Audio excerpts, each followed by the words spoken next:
Hello viewers, আজকের সিনেমার গল্পটা বলবো। তার নাম হচ্ছে ইয়াকিন। এটা একটা রোম্যান্টিক ক্রাইম থ্রিলার মুভি। মুভির গল্পের শুরুতে দেখানো হয় সিমার এবং তার স্বামী নিখিল একটি গাড়ি দুর্ঘটনার শিকার হয়। সীমা তেমনটা আহত না হলেও তার স্বামী নিখিল শারীরিকভাবে গুরুতর আহত হয়ে প্যারালাইজ হয়ে পড়ে। তার চেহারা নষ্ট হয়ে যায় এবং স্মৃতিশক্তি চলে যায়। তবে সীমার আশা হারায় না।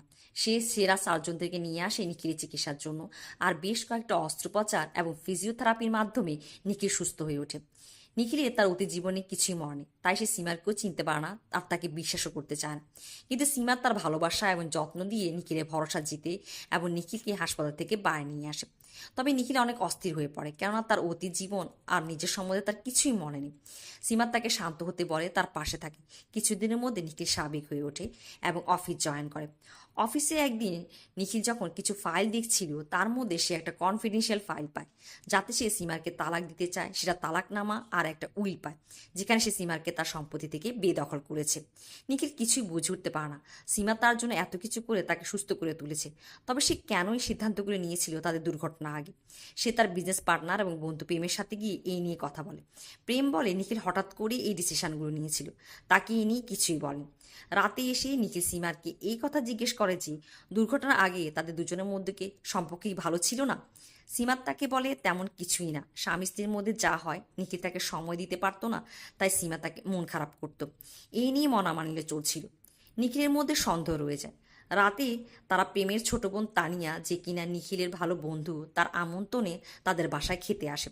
ডিনার শেষ করার পর তারা যখন চলে আসছিল, তখন তানিয়া সীমার থেকে লুকিয়ে নিখিলকে বলে তার সাথে আগামীকাল একটা জায়গায় দেখা করতে। নিখিল তানিয়ার সাথে পরের দিন দেখা করে। তানিয়া তাকে বলে তাদের দুর্ঘটনার আগের রাতে সে তানিয়াকে ফোন করেছিল এবং বলেছিল সীমারকে সে তালাক দিবে এবং সীমারের বিরুদ্ধে তার কিছু প্রমাণও আছে। নিখিল কিছু বুঝে উঠতে পারছে না, কারণ সে কিছু মনে করতে পারছে না। এরই মধ্যে একদিন নিখিল তার গাড়িতে একটা প্যাকেট খুঁজে পায়, যাতে সে সীমারের সাথে অন্য এক পুরুষের অন্তরঙ্গ মুহূর্তের কিছু ফটো পায়। এগুলো দেখে সে নিজেকে আর সামলাতে পারে না, বেশ ভেঙে পড়ে। তবে সীমারকে সে কিছুই বলে না। সীমার থেকে দূরে থাকতে শুরু করে। সীমারও তা বুঝতে পারে। অফিসে একদিন সে তার সেক্রেটারির কাছ থেকে জানতে পারে যে তার দুর্ঘটনার কিছুদিন আগে সে চমনলাল নামে একজন লোকের সাথে দেখা করে। লোকটা তার ব্যবসায়িক কাজের সাথে জড়িত না। আর খোঁজ নিয়ে জানতে পারে যে চমনলাল একজন ডিটেকটিভ। সে চমনলালের সাথে দেখা করে। চমনলাল তাকে বলে সীমারকে নিখিল সন্দেহ করেছিল, তাই চমনলালের কাছে আসে সাহায্যের জন্য। চমনলাল সীমাকে ফলো করে। যে ছবিগুলো নিখিল পেয়েছে সেই ছবিগুলো তুলে এবং নিখিলকে দেয়। আর এর মধ্যেই নিখিল অ্যাক্সিডেন্ট হয়ে যায় এবং চমনলাল তার কাজ বন্ধ করে দেয়। এগুলো শোনার পর নিখিল আরও অস্থির হয়ে পড়ে। সে পুরো সত্য জানতে চায়। চমনলালকে আবারও কাজে লাগিয়ে দেয়। চমনলাল খোঁজখবর নিয়ে এসে নিখিল ও তানিয়াকে জানায় যে সীমা আর কবির নামে একজনের সাথে সম্পর্ক রেখেছে। কবির একজন সিঙ্গার, সে একটা হোটেলে গান গাইতো। তারা সে হোটেলে যায় আর জানতে পারে যে নিখিলদের অ্যাক্সিডেন্ট যেদিন হয়েছিল সেদিনই কবি রিজাইন দিয়ে চলে যায়। এখন প্রশ্ন রয়ে যায় কবির কোথায় আছে। এদিকে তারা যেদিন চমনলালের সাথে দেখা করে কথা বলছিল, সীমা নিখিলকে ফলো করে এবং তাদের দেখে ফেলে। এর পরের দৃশ্যে আমরা দেখি নিখিল একদিন গোপনে সীমারকে কবিরের সাথে ফোনে কথা বলতে শুনতে পায়। কবির সীমার সাথে দেখা করতে চায়। সীমার প্রথমে না করলেও শেষবারের মতো কবির সাথে দেখা করতে রাজি হয়। নিখিল আর চমনলাল সীমারকে অনুসরণ করে একটা নির্জন বাড়িতে যায়, যেখানে তা দেখতে পায় সীমার এবং কবিরের মধ্যে ঝগড়া হচ্ছে। সীমার কবিরকে বলে যে সে এখন নিখিলকে ভালোবাসে, তাকে তার জীবন থেকে চলে যেতে। এর মধ্যে চমনলাল হঠাৎ পা পিছতে পড়ে যায় আর আওয়াজ শুনে কবির সেখান থেকে গাড়ি নিয়ে বেরিয়ে পড়ে। নিখিল জঙ্গলের মধ্যে দিয়ে কবিরকে ধাওয়া করতে থাকে। একটা সময় নিখিল তাকে ধরে ফেলে, তবে সে কবির নয়, কবিরের ভেসে সীমার। সীমার তাকে বলে এই পুরো ঘটনাটি সেই রচনা করেছে। কবির কখনো ফোনে বা বাড়িতে ছিলই না, কারণ সে মৃত। সীমার বলে যে তাদের অ্যাক্সিডেন্টের রাতে নিখিল সীমার আর কবিরকে একসাথে দেখে ফেলেছিল, এমন রাগে সে কবিরকে হত্যা করে। সীমার বলে কবির তার বিয়ের আগের ভালোবাসা ছিল, সে তার জীবনে ফিরে আসে। তাকে ব্ল্যাকমেইল করে, বলে নিখিলকে সব বলে দেবে, তাদের অন্তরঙ্গ মুহূর্তের ছবি দেখাবে। আর সীমা না চাইতেও তার সাথে সম্পর্ক রাখতে বাধ্য হয়। তবে নিখিল তাদের সম্পর্কে জেনে যায়। কবিরকে হত্যা করার পর তারা একটা জায়গায় কবির লাশটা দাফন করে দেয়। সীমা নিখিলকে বলে যে সে বর্তমানে এই নাটকটা এই জন্য করেছিল যে তারা যখন নকল কবিরকে পেছন পেছন নেবে, তখন সে গাড়িটা পাহাড় থেকে ফেলে দেবে আর দেখাবে কবির মারা গেছে। যেহেতু নিখিলের কিছু মনে নেই অতীতে, তাই নিখিলও বিশ্বাস করে নেবে। সে চায় না নিখিলের কোনো সাজা হোক। সীমা নিখিলকে এটাও শিখিয়ে দিয়ে যে সে চমনলাল এবং তানিয়াকে এটাই বলবে তার সামনে পাহাড় থেকে কবিরের গাড়িটা নিচে পড়ে গেছে এবং কবির তাতে মারা গেছে। আর নিখিল তাই করে। সীমারের প্রতি বিশ্বাস করে নিখিল তাদের সম্পর্কের একটা নতুন অধ্যায় শুরু করে। তবে তানিয়া এর মধ্যে হসপিটাল থেকে নতুন কিছু তথ্য পায় আর নিখিলকে তার সাথে দেখা করতে বলে। কিন্তু নিখিল যখন তার বাসায় যায় সে দেখে কেউ একজন তানিয়াকে গুলি করে মেরে ফেলেছে। চমনলালকেও তানিয়া ডেকেছিল, সেও আসে। আর এর মধ্যে নিখিলের কিছু মনে পড়ে এবং সে চমনলালকে তাকে একটা জায়গায় নিয়ে যেতে বলে। তারা সেই জায়গায় গেলে নিখিলের সব মনে পড়তে থাকে। আর নিখিল বরফ খুঁড়ে একটা মৃতদেহ বের করে। মৃতদেহটি দেখে তারা ভয় পেয়ে যায়, কারণ মৃতদেহটির চেহারা হুবাহু নিখিলের চেহারা।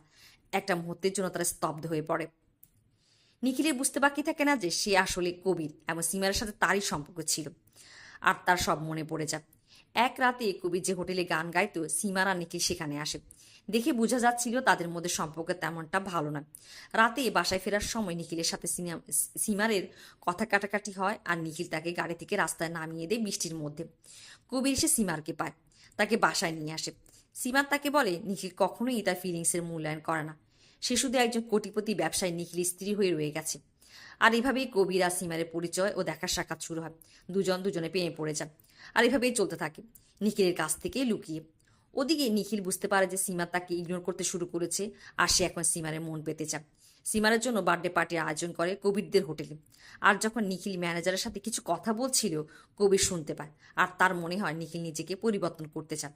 তার কাছে খারাপ লাগে নিখিল আর সীমারের মাঝখানে আসা তার ঠিক হয়নি। সে সীমারের সাথে সম্পর্কটা ভাঙতে চায়। সীমার মানতে চায় না। কবির যখন শহর ছেড়ে চলে যেতে চায়, সীমার পাগলামো শুরু করে, নিজেকে গুলি করে আত্মহত্যা করতে চায়। শেষ পর্যন্ত কবির মানতে বাধ্য হয়। এরই মধ্যে নিখিল কবিরের কোয়ার্টারে এসে পড়ে। সে তাদের সম্পর্কে জেনে গেছে।